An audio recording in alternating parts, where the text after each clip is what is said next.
Что чеченцев признали Ичкерию, то есть то, что она была оккупирована, чеченская территория, и то, что геноцид чеченцев тоже признали. Конечно, само по себе такой особо в реальной жизни в данный момент ничего не меняет, но это какая-то маленькая политическая победа, то, что вообще признали, потому что это за ним потом последуют какие-то другие события. И это может быть триггером или толчком для других событий. Если одна страна признает, потом другая признает. И вы знаете, Талибан сейчас победили в Афганистане.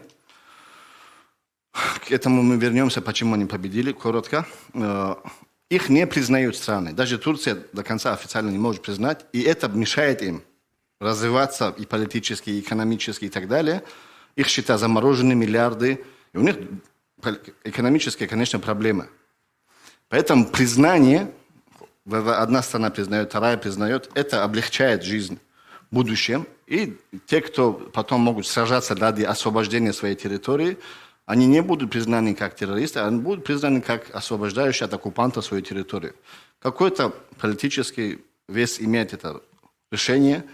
И в любом случае, хоть маленькая победа в политическом поле, мы поздравляем братьев чеченцев. Хоть одна республика из Кавказской республики, если будет освобождена, это огромная милость Аллаха.